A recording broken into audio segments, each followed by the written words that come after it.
Buenas tardes, estudiantes. Hoy vamos a hablar acerca del proceso de comunicación. Esta es una clase bastante sencilla y bastante breve, que espero que les sea fácil a la hora de estudiarla y todo, porque realmente es muy sencilla.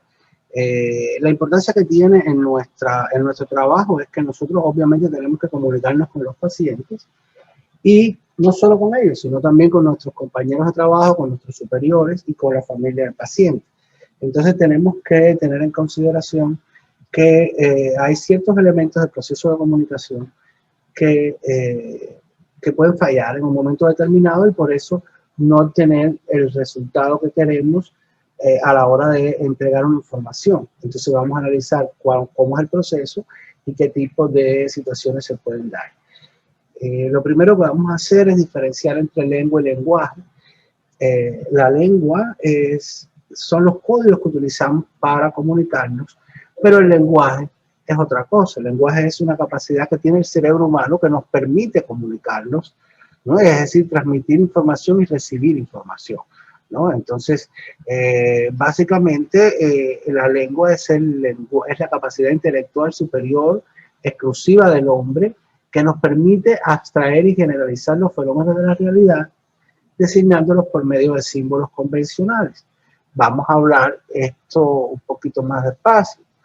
En cuanto a que sea exclusiva del hombre, es porque muchos biólogos están de acuerdo en que solo los seres humanos podemos comunicarnos. Hay otro grupo de biólogos que piensan que algunos animales también pueden tener cierta comunicación. Incluso hay gente que piensa que algunos animales pueden comunicarse con nosotros.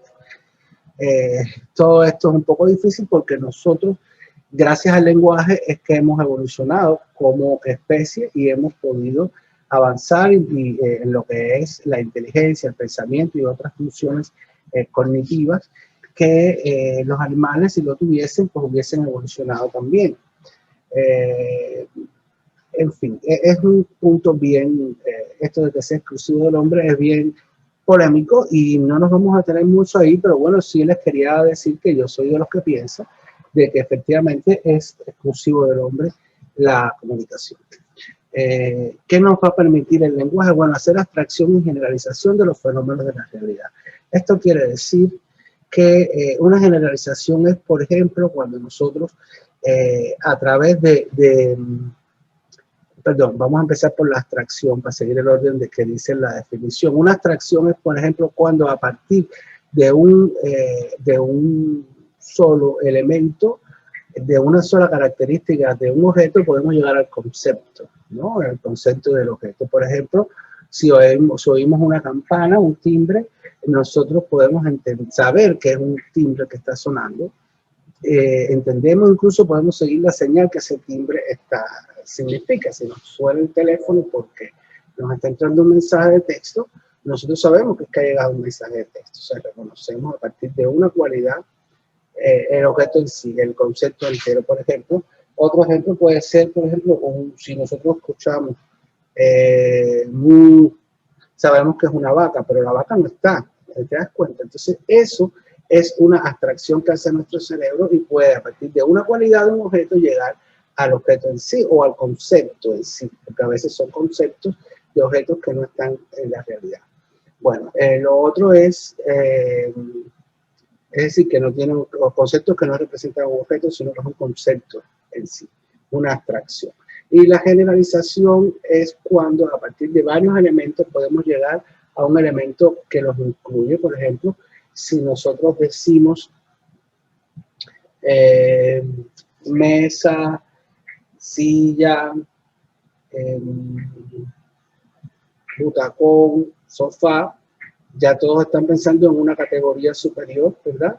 Que incluye todo eso, que podría ser muebles, ¿no? Entonces ahí ustedes ven cómo estamos haciendo generalización. Estos procesos los hacemos continuamente y gracias a eso podemos designar los objetos y las cosas, ¿no? No solamente las cosas que son concretas, sino que hay sustantivos que son abstractos, que dependen de, que no tienen una representación en el mundo real, como la esperanza, como la felicidad, ¿Bien? Entonces, esos son procesos de abstracción y generalización. El lenguaje nos permite esto. El lenguaje nos permite todos esos fenómenos poderlos designar con nombres. Eso es lo que es un símbolo convencional. El nombre en sí que tiene el concepto en sí. El concepto vaca incluye una serie de cualidades que nosotros conocemos relacionadas con ese concepto, pero podríamos, en función del conocimiento que tengamos sobre la vaca, podríamos hacer una definición en cada momento, según la necesidad que tengamos de definirla, pero el concepto está en nuestro cerebro y es algo que el lenguaje permite. Entonces, eso es el lenguaje. Mediante el lenguaje usamos la lengua, que son los códigos, los idiomas, básicamente cuando se está tratando del lenguaje oral o escrito, pero también hay códigos que no son palabras, por ejemplo, las señales del tránsito, todo el lenguaje de los sordomudos. Hay códigos que digamos que sí con la cabeza, que asintamos, eso no hay palabra, pero significa algo y la otra persona puede comprenderlo. Eso forma parte de los códigos de lenguaje extraverbal. Entonces, el que no conoce el código no entiende las señas, ¿verdad? No entiende lo que se le está comunicando. Por lo tanto, para poder comunicarnos necesitamos conocer los códigos. Y los códigos los aprendemos básicamente. Por eso son símbolos convencionales y no otro tipo de símbolo, porque alguien llegó a la conclusión de que decidió que esa palabra o ese gesto o lo que sea, ese símbolo, va a ir a representar algo en específico y nosotros conocemos el convenio. Por eso es un símbolo convencional. Vamos a hablar primero, a continuación, acerca de lo que son los símbolos. Los símbolos los estudia la semiótica. Los símbolos son siempre es algo que va a sustituir una cosa, pero que no es la cosa en sí, sino que lo va a representar. O sea que los códigos son símbolos, ¿no? El símbolo recuerda la cosa, pero insistimos, no es la cosa en sí. Una palabra es un símbolo, pero hay otros tipos de símbolos. Pueden utilizarse como códigos para la comunicación. Ejemplo, las luces del semáforo. Vamos a hablar ahora de la clasificación de los símbolos de Erich Fromm. Erich Fromm es muy famoso intelectual norteamericano que, entre otras cosas, definió una sencilla clasificación de los símbolos basado en estas tres, que son estos tres tipos que vamos a hablar ahora, y que nos sirve para entender un poquito lo que es el símbolo y lo que es la palabra y el lenguaje, que es en definitiva lo que nos interesa en este momento. Entonces están los símbolos. Él dice que los símbolos se pueden clasificar en universales, convencionales e incidentales. Pensemos en un símbolo universal, por ejemplo el agua. Vamos a pensar en el agua primero. El agua tiene la característica de que no importa si uno conoce el idioma o no, todos tenemos el símbolo de agua, independientemente que la palabra que le denomine en cada idioma sea distinta. El agua es universal porque todos los humanos vamos a comprender el significado de este símbolo y tiene siempre una dualidad, igual que todos los demás símbolos universales. O sea, no depende tanto del conocimiento como de la experiencia y el estado emocional del sujeto. Los símbolos universales son duales. Si pensamos el agua como en un riachuelo o como en un estanque, pues es algo que nos calma o que nos puede dar incluso alegría, porque una piscina, por ejemplo, el agua, en ese sentido, ¿no? En el sentido positivo. Pero si pensamos en un tsunami, ¿verdad? Ya un maremoto, ¿no? Ya el agua tiene otro significado, o si pensamos en un ahogado, tiene otro significado negativo completamente. O sea, el agua tiene todo el poder destructivo por un lado, y por otro lado tiene un poder creativo y que nos puede producir placer y que puede representar en un momento determinado hasta la esencia de la vida, porque el agua la necesitamos incluso para beberla, para hacer nuestros alimentos, etcétera, etcétera. O sea, todos los símbolos universales tienen esta dualidad Y depende de la reacción sensorial directa, es decir, del contacto directo que tengamos con el elemento, ¿verdad? Entonces, además de esto, según las circunstancias y el estado emocional del sujeto, pues el símbolo universal, cualquier símbolo universal tendrá una proporción o una significación positiva o negativa. Lo mismo pasa con el fuego, que es muy fácil de darse cuenta, el fuego como elemento para cocinar, el fuego como elemento, si nos ponemos a cantar alrededor de una fogata, con el fuego, pues todo esto es muy agradable si calentamos nuestra casa con leña, en caso de que haya mucho frío, pues todo esto es muy agradable, pero en el otro sentido, un incendio, quemarse, en fin, eso tiene una significación negativa.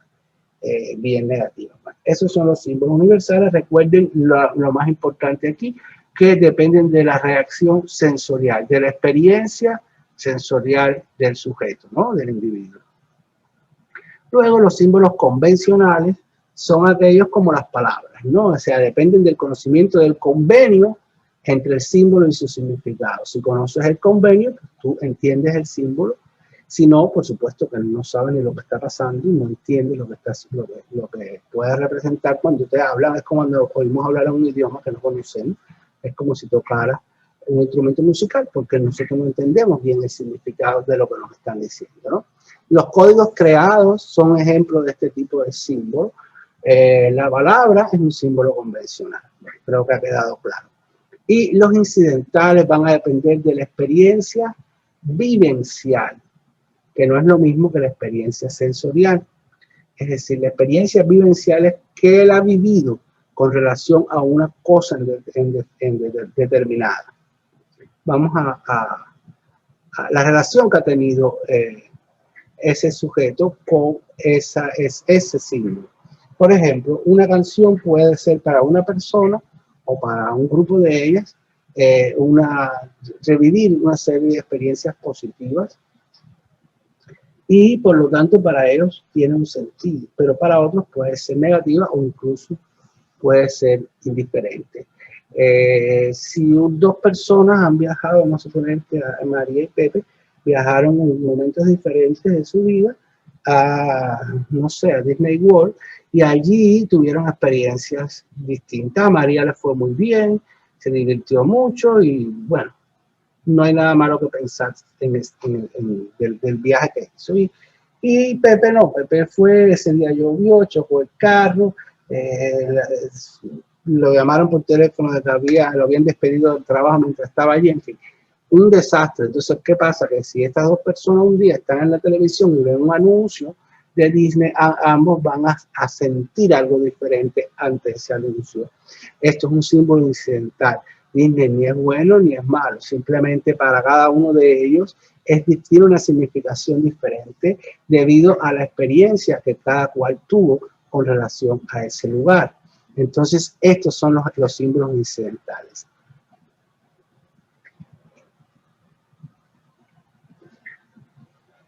Bien. Debemos hablar ahora del proceso de comunicación, pero antes yo quería decirles que el lenguaje se conoce cuáles son las áreas del lenguaje en el cerebro humano, en la corteza cerebral. Y tienen nombre de las personas que las describieron en algún momento, que son Broca y Wernicke. Broca y Wernicke. Ambas son áreas del lenguaje y están en nuestra corteza cerebral. Ahora, estas áreas, si se ven afectadas por alguna razón, pues la persona va a perder cierta capacidad de comunicación. Entonces debemos saber que el área, que cada una de ellas tiene una función para el lenguaje. En una de ellas, el lenguaje se comprende, ¿ok? El lenguaje se comprende, y en otra, el lenguaje puede expresarse. Es decir, que cuando nosotros nos hablan y nosotros estamos decodificando, entendiendo lo que nos están diciendo, hay una de esas áreas que se está encargando de eso, ¿ok? Y la otra es la que nos va a permitir pensar y hacer el discurso y expresar el pensamiento, ¿verdad? Entonces, cuando se daña una de ellas, aparece una patología o un signo de una patología que se conoce como afasia y de la cual en varios momentos del curso nosotros hablamos. La afasia es la pérdida del lenguaje. Si se daña el área que nos permite interpretar el lenguaje, pues entonces se está hablando de una afasia sensorial, porque el individuo no es capaz de entender lo que nos dicen. Pero si la que se daña es el área de expresión, entonces le llaman una afasia motora. La afasia motora, el individuo no puede codificar. Básicamente, estas son. Hay algunas que son mixtas, que son mucho más difíciles. Y bueno, estos pacientes los vamos a ver, están muchas veces relacionadas con lesiones cerebrales que pueden ser resultado de infartos cerebrales debido a strokes, ¿no? A accidentes vasculares encefálicos o tumores o una serie de causas que pudieran provocar un cuadro neurológico que incluye este signo que es la afasia, ¿no? Es realmente un signo. Entonces, ya en su momento vamos a hablar vamos a retomar esto cuando hablemos sobre todo en Alzheimer y otras demencias, que es una de las materias que nosotros vemos. Vamos a hablar con mucho detenimiento de esto y ver cómo podemos nosotros tratar a estos pacientes que tienen o una dificultad para comprender o una dificultad para expresarse o ambas, ¿no? Cómo manejamos a estos pacientes, cómo nos mejoramos o tratamos de hacer intentos de comunicación con ellos. Es el objetivo de nuestras clases. Pero hoy quería recordarles eso porque si vamos a entender lo que es el lenguaje, pues tenemos que pensar que sí es una capacidad intelectual superior que está en la corteza cerebral, pero que tiene áreas muy específicas que lo hacen, que una vez más les digo, son Broca y Wernicke. Ustedes pueden buscar Broca y Wernicke en Google y van a encontrar información sobre estas áreas, donde están. No es objetivo de nuestra clase, pero sí, bueno, por lo menos conocieran eso. Pero si les interesa, pues pueden encontrar, igual que pueden buscar videos sobre afasia en YouTube y van a encontrar seguramente algunas clases o algunos ejemplos de gente con afasia. ¿Okay? Bueno, en fin, volvamos a lo fundamental de hoy, que es el proceso de la comunicación. ¿Qué cosa es la comunicación? Bueno, para que ocurra la comunicación tienen que haber varios elementos, pero básicamente tiene que haber un emisor del mensaje, ¿no? Un emisor y un receptor. Si tú emites y emites, si ahora yo grabo esto y no lo publico, pues no me comuniqué, porque sencillamente nadie lo escuchó. Entonces, que no se cumple la comunicación, ¿verdad? Solo se cumple en el momento en el que usted lo escucha, está viendo el video y está oyendo lo que yo estoy hablando. En ese momento el proceso se completa. Ok. Mi misión al comunicarme con usted es educarle, ¿no? Entonces, yo tengo una serie de objetivos de mensajes que quiero transmitir mediante mi comunicación, mientras mi conversación, mientras mi discurso, ¿no? Y usted tiene el objetivo de tratar de aprender, ¿no? Lo que es. Entonces, si yo doy un mensaje equivocado o que está confuso, usted no va a entender la realidad que yo quiero expresar, que por estar equivocado en lo que estoy diciendo, eso no tiene nada que ver, pero al menos no va a poder comprender lo que yo le quiero explicar. ¿Entiende? O sea, aquí los dos elementos fundamentales son el emisor y el receptor, porque sin esto no hay nada, ¿no? No hay nada, lo demás importa. O sea, ahora, para que usted comprenda, primero, para que la comunicación ocurra, yo tengo que tener la intención de transmitir el mensaje, pues si yo no quiero, pues sencillamente no hay tampoco comunicación.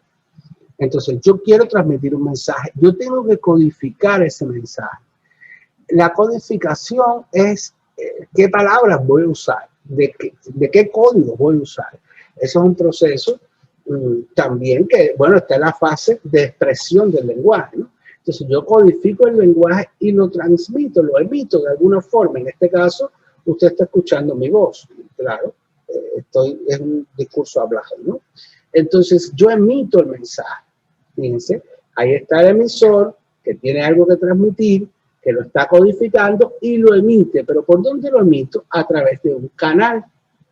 En este caso es un video, ¿no? Un material audiovisual que usted va a recibir después. Si estamos frente a una persona, pues el canal son la atmósfera, porque estamos frente a esa gente, sencillamente estamos hablando, creando ondas sonoras que viajan de la laringe del que está hablando, del emisor, a el tímpano, la membrana timpánica del receptor, ¿no? Ok. Pero canales pueden haber muchos. Puede ser, por ejemplo, si una persona escribe un comunicado y lo transmite, lo pasa por WhatsApp o por donde sea, ese es un canal.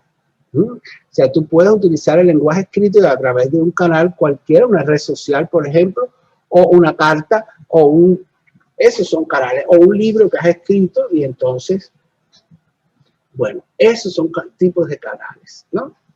Ahora, el receptor lo tiene que decodificar, hace el proceso contrario.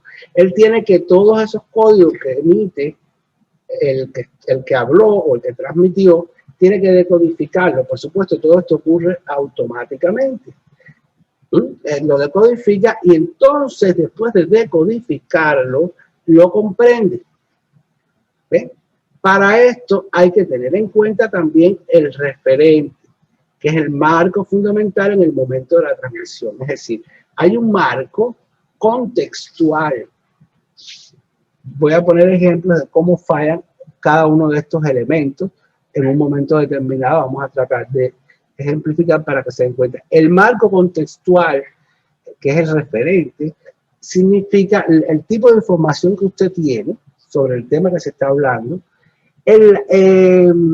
Implica el momento en que se está diciendo, el tono en que se está diciendo la frase, ¿ok?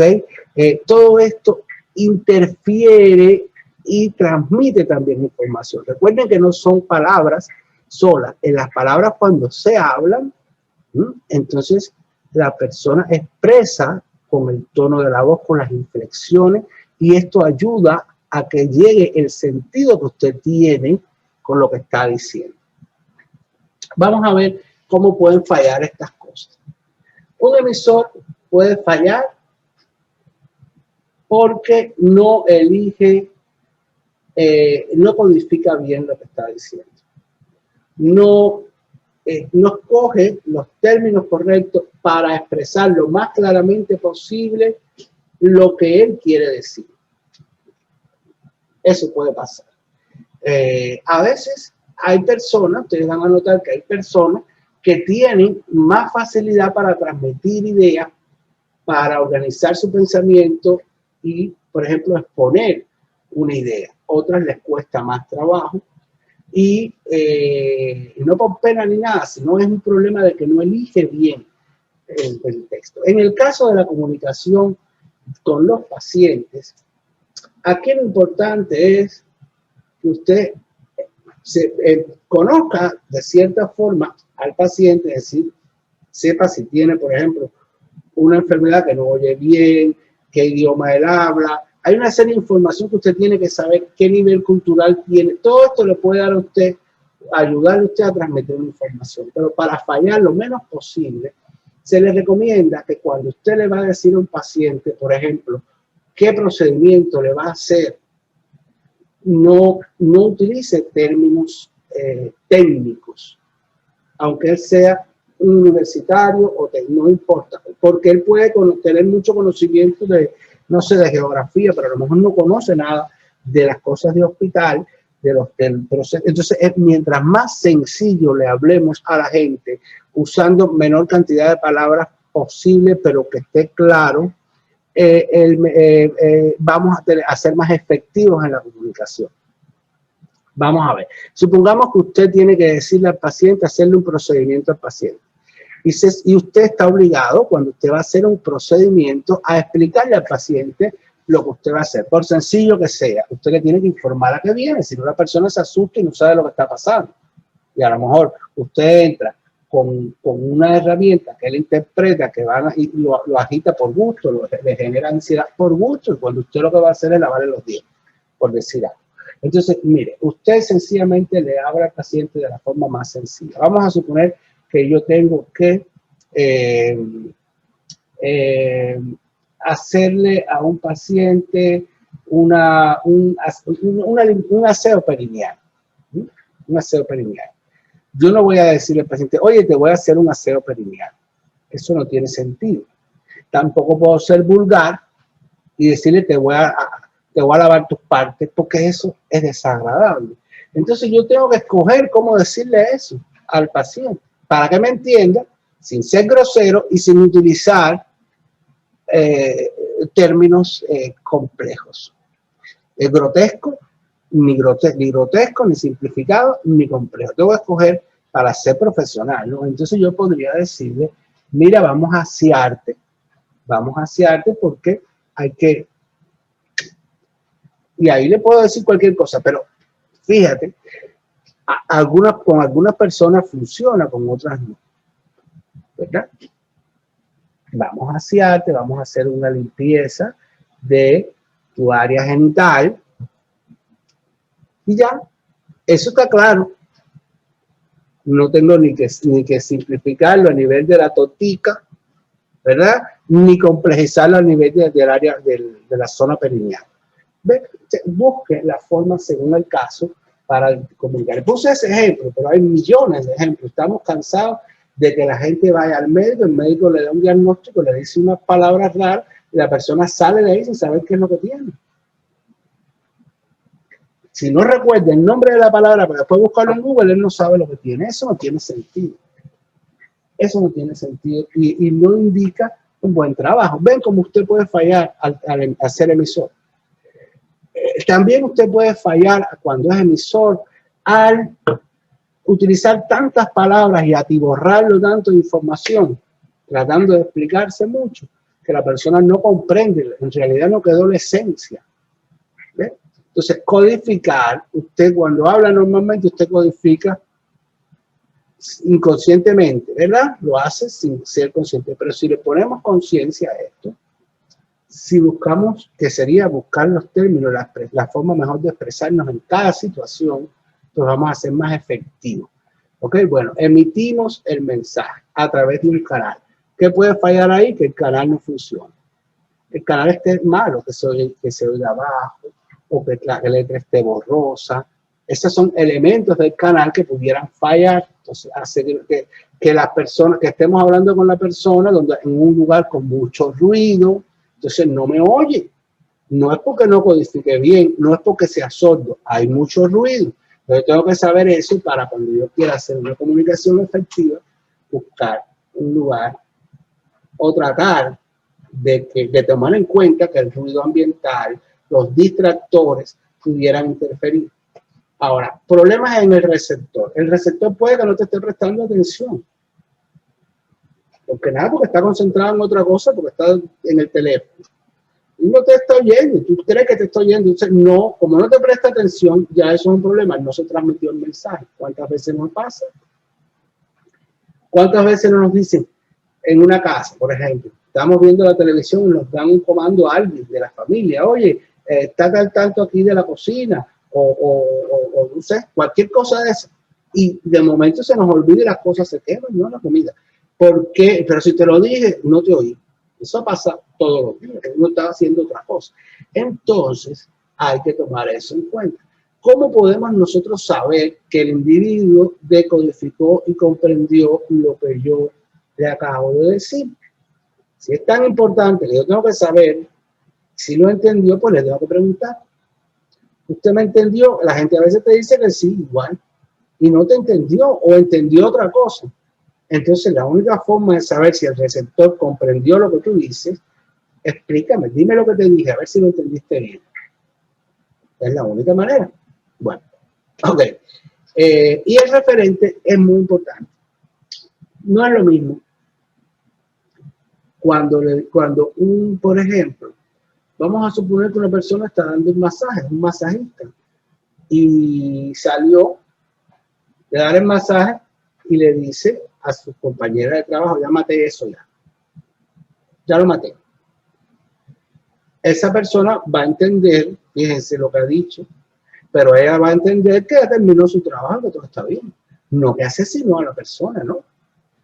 Es razonable lo que estoy diciendo.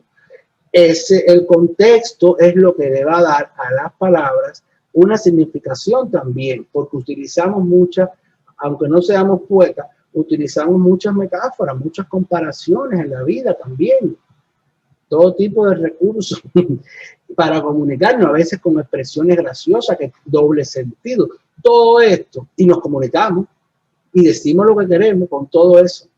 Pero cuando hay complicidad, cuando la otra persona puede entender los códigos de esa manera. Profesionalmente no se deben usar términos confusos. Eso usted lo hace con sus amigos, con su familia, una broma, pero no en medio de una relación de trabajo, porque pudiera generar un problema la mala comprensión de lo que usted ha dicho. Entonces, el referente es lo mismo. Sí, el que dice, ya lo maté, acaba de salir de un cuarto en un programa, en una telenovela, no quiso decir que terminó de darle un masaje o que le dijo lo que le tenía que decir. Seguramente lo ha matado de verdad. ¿Entiende usted? El referente, la circunstancia te va a darle a tu mensaje una connotación totalmente distinta. Y por supuesto que la entonación también se la da. En la entonación van las emociones que uno tiene con relación a lo que está diciendo. Y según como tú lo digas, pues entonces puede tener un significado u otro. Todo esto hay que tomarlo en cuenta a la hora de comunicarnos. Vamos a hablar de algunas barreras a la comunicación. Una es que el residente no lo escucha, no oye correctamente o no entiende bien. Otra es que el residente es difícil de entender. Puede que usted no entienda lo que él dice, ¿ok? Porque es difícil, porque habla mal, porque tiene un trastorno del lenguaje o un trastorno del habla, ¿verdad? Pudiera usted no comprender lo que dice. Entonces hay que tener paciencia, decirle que repita, que se explique, etc. Finalmente, no usa palabras que el receptor no comprenda. Prefiere usar vocablos sencillos, acordes con el nivel cultural del residente. ¿Okay? Bueno, al margen de todo esto, bueno, hay algunas otras cosas. No use vulgarismos, evite usar clichés, que son frases que se usan una y otra vez sin que signifiquen nada, porque eso llena la expresión de contenido y de palabras que no representan un contenido.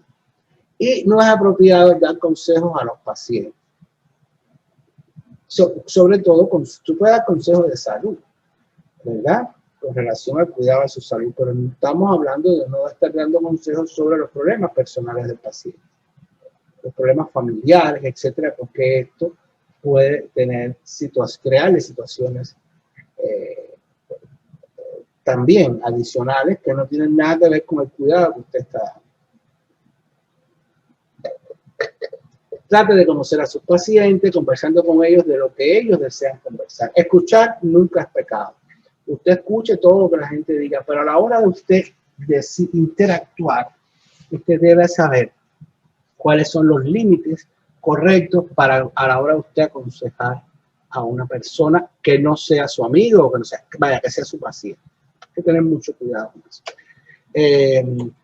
Bueno, al margen de todo esto, nosotros debemos estar preparados para pacientes que tienen trastornos en los órganos de los sentidos, cómo tratar a un paciente ciego, cómo tratar a un paciente sordo, o sea, cómo comunicarnos con ellos, quiero decir, cuál es la forma más apropiada.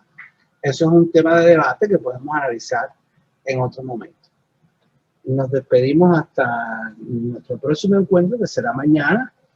Y bueno, espero que les haya sido útil esta explicación y que no tengan ningún problema con las asignaciones del día de hoy.